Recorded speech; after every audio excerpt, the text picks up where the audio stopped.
Oui, bonjour. Donc de nouveau Anna Marquez, de l'hôpital, sociologue à l'hôpital de Villévrard. Toute la journée, mais en particulier la fin de votre intervention, on a beaucoup parlé de pluridisciplinarité aujourd'hui aussi, de la co-construction, etc. On a parlé de praxis, de créativité. Et c'est vrai que dans les professionnels qui ont été évoqués, il y a un professionnel qui est le spécialiste de tout ce que vous avez dit, qui est l'ergothérapeute. Et c'est vrai que je pense que c'est peu connu ou que c'est peu... je ne sais pas, mais ça m'étonne beaucoup. Ça fait un moment que je mets ça en évidence. Et quand j'ai vu votre colloque, j'ai dit, ah bah ça, c'est vraiment, faut y aller, parce que c'est de ça qu'il s'agit précisément. Et je pense qu'on se prive de la compétence de ce professionnel qui, c'est le cœur de métier. Votre fin d'intervention, c'est le cœur de métier de ce professionnel. Donc voilà, je dis ça comme ça pour tout le monde. Je voulais savoir pourquoi on n'en a pas, pourquoi on n'y a pas pensé, on ne connaît pas dans les différents services. À chaque fois, je voulais poser la question, mais je pose à la fin. Voilà, merci. Ergothérapeute. Oui, tout à fait. Pourquoi pas? En fait, depuis ce matin, j'entends dire, ou on vient me dire, et pourquoi il n'y a pas les passes? Et pourquoi il n'y a pas... vous voyez, on fait la liste de ce qu'il n'y a pas. Et en même temps, moi, depuis ce matin, j'ai l'impression d'être la plus grande castratrice du monde, puisque je dis à tout le monde, dépêchez-vous, dépêchez-vous, il n'y aura pas de débat, il n'y a pas de débat, enfin bref. Il est vrai qu'à l'origine de ce projet, on comptait sur 2 journées. Et puis, pour plein de raisons dans lesquelles, je ne vais pas rentrer là-dedans, on s'est trouvé concentré sur une journée. Donc, mais vous avez raison, pourquoi pas les ergothérapeutes. Il est vrai que spontanément, honnêtement, je ne sais pas si j'aurais pensé, pour une simple raison, c'est que je suis psychologue du travail, je fais de la clinique du travail, et que la question de l'activité, et y compris éventuellement des aspects thérapeutiques de l'activité, l'héritage de la psychothérapie institutionnelle, c'est quelque chose qui nous traverse beaucoup, et non pas seulement dans le champ du soin, mais dans le champ du travail. Dans quelle mesure est-ce qu'une activité de travail peut déconstruire la santé, y compris la santé psychique des travailleurs, ou dans quelle mesure, au contraire, le travail est un opérateur fondamental de santé et de santé psychique. Et par exemple, on peut s'intéresser à la santé des chômeurs et on comprend du même coup beaucoup de choses, sauf qu'on n'en parle pas de la santé des chômeurs, enfin pas beaucoup. On a plus de travaux du côté de la santé des travailleurs. Mais encore une fois, oui, bien sûr. Et je pense que dans bon nombre d'exemples qui ont été évoqués, notamment cet après-midi, très précisément, cette question, elle est au centre. On l'attrape par la question du corps ou on l'attrape par la question d'activité partagée, du faire ensemble. Je suis Christine Davoudian, mais comme j'ai parlé ce matin, je me dis qu'il y a peut-être des gens qui m'ont déjà reconnu. Je pensais à quelque chose qui a été un peu évoqué dans l'atelier, dans un film précédent, ça m'avait traversé, c'est-à-dire comment sortir du clivage aussi aidant-aidé, c'est-à-dire sachant et se bénéficiant, hein, on dit aussi les bénéficiaires. Moi, je pense, et ça a été un peu évoqué, il y aura un moment à inventer quelque chose où eux, nos patients, vont nous apprendre quelque chose. Et s'ils nous apprennent quelque chose de la manière de faire avec eux, de ce qu'ils n'ont pas aimé, de ce qui était à côté de la plaque, ou de ce qui serait plus utile. Hein. Enfin, moi, je pense à un film que j'ai fait où j'ai interviewé des jeunes femmes qui avaient été sans papier à la rue et 6 ans après sont aides-soignantes infirmières. Quand je les ai interviewées, elles nous ont donné des leçons de travail. Hein. Enfin, je leur ai toutes demandé, mais qu'est-ce que vous avez comme conseil à donner aux professionnels? Et je crois que les professionnels ont pu voir leurs ressources, ont pu voir qu'ils n'ont pas forcément cité machin, la docteur, le truc et tout, mais plein d'autres gens, et qu'elles se sont auto-citées, si je peux dire, et finalement nous ont orientés sur une manière de travailler. Je pense que ça, c'est une piste qu'on devrait garder, et qui est autre chose que qui est une forme de co-construction, mais qui est aussi... qu'est-ce que vous avez, vous, à nous dire de comment on pourrait faire mieux dans notre travail, chacun de nos places? Voilà, c'est ce que je voulais rajouter. Je crois qu'il y a aussi il y a peut-être justement à ne pas s'enfermer dans cette histoire de clivage, parce que ça peut être aussi un enfermement. et que l'accompagnant doit aussi garder la capacité à être étonné, à ne pas s'accrocher à ses repères nécessairement. Très souvent, sur un accompagnement, c'est un chemin au long cours aussi, avec des rebondissements, des temps forts, des temps plus bas. Et je crois que c'est intéressant. Il y a aussi, en effet, j'étais très sensible à la question des affects qui se jouent dans les accompagnants. Je crois que parfois, enfin je le dis par ailleurs, l'accompagnant, il doit aussi savoir se laisser utiliser comme un outil. C'est-à-dire, il y a quelque chose presque de la réification tout à fait temporelle, mais voilà, à bon escient, se laisser utiliser comme un outil et garder voilà, cette distance-là, justement pour ne pas faire à la place d'eux et en se disant peut-être que les stratégies que met en place quelqu'un qui est aidé sont peut-être les meilleures et qu'on n'en voit pas forcément toute la finalité au départ. Bonjour, je suis ergothérapeute. Bon, Madame Lhuillier, merci pour vos propos. Je vais me permettre deux choses.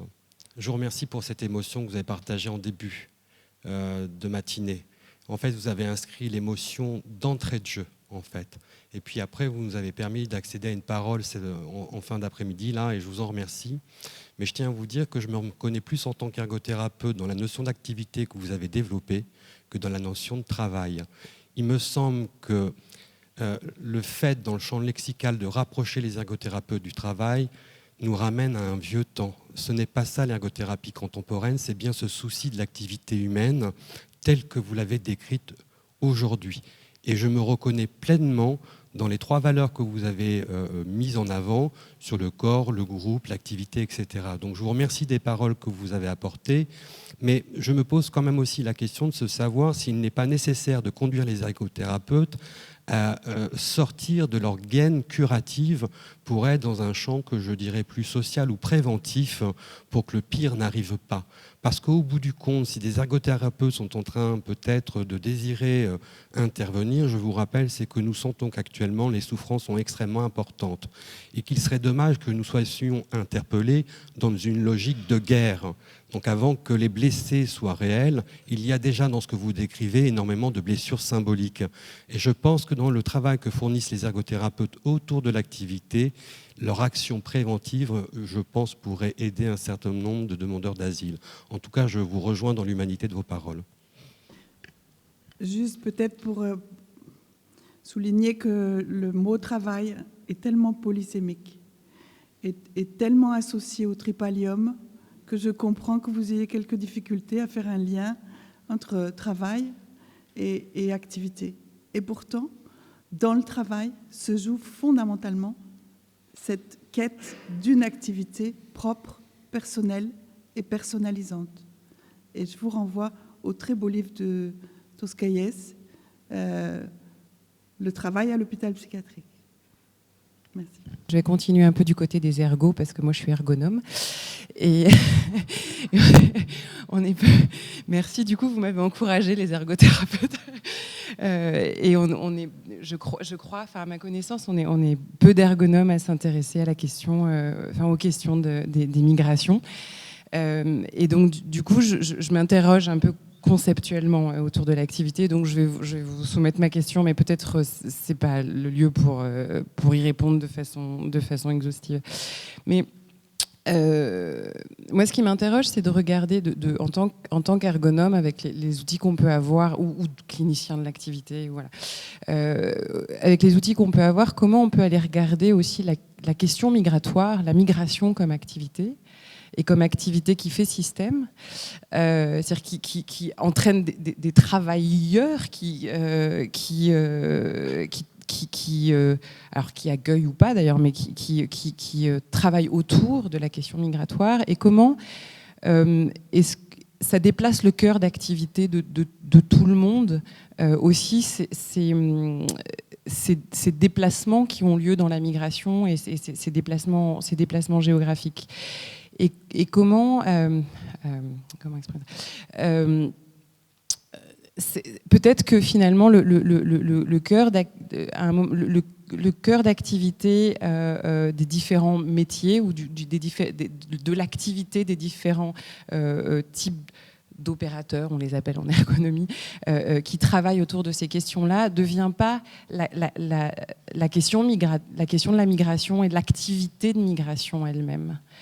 Voilà, c'est très large, mais et peut-être que des outils qu'on utilise sur l'analyse d'activité dans des milieux de travail beaucoup plus formels seraient intéressants pour dialoguer autour de ces systèmes d'activité extrêmement complexes, autour desquels les jeux d'acteurs institutionnels, associatifs, bénévoles et les personnes en situation de migration elles-mêmes finalement ont du mal à s'accorder, ont manifestement du mal à travailler ensemble. Et il y a peut-être là des outils qu'on pourrait mobiliser. Voilà. Donc là, je vous pose aussi la question en tant qu'initienne de l'activité. Bienvenue au club. Non, mais si les ergonomes se déplaçaient un peu et notamment sortaient du monde du travail, ça nous ferait grand bien et sans doute ça leur ferait grand bien aussi.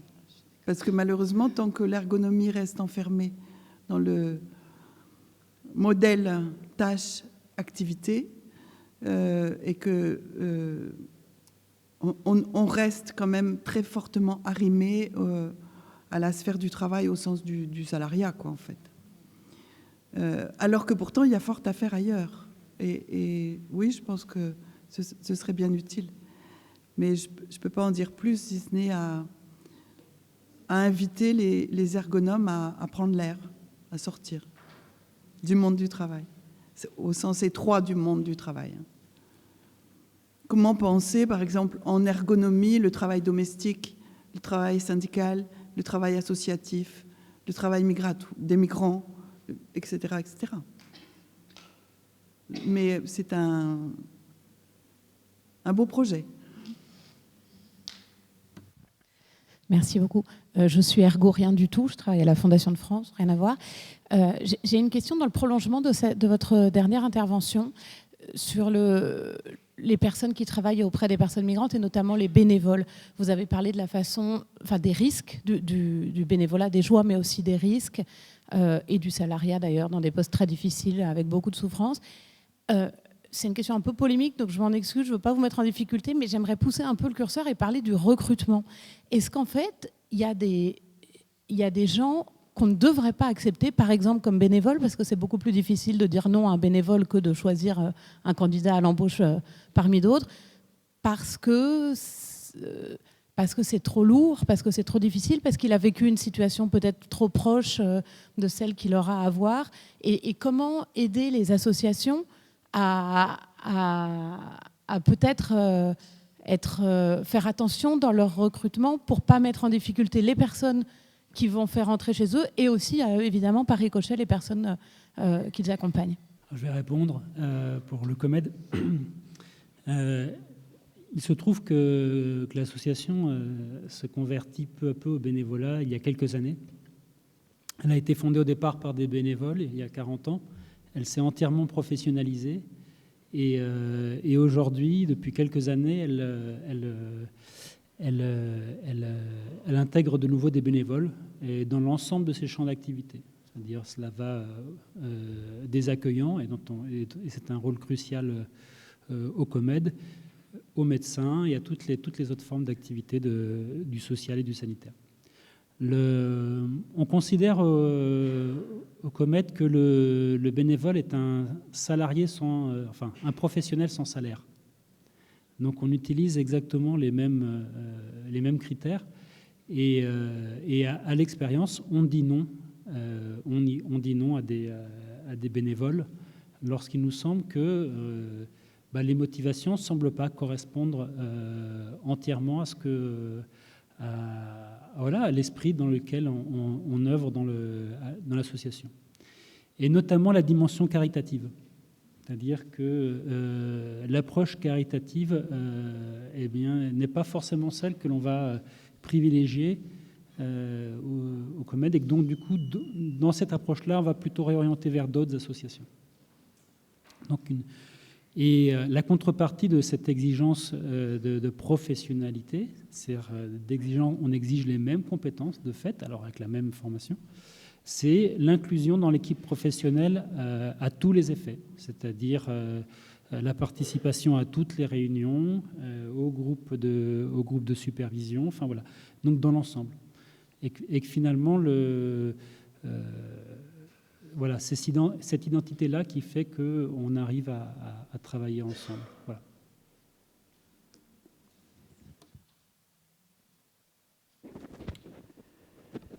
Je voudrais vous remercier tous. D'abord d'être restés jusqu'à la fin de cette bien longue journée. Donc toutes mes félicitations pour votre résilience, on dit comme ça aujourd'hui. Un grand merci. Au plaisir de vous retrouver sans doute lors d'autres événements et en tout cas par mail.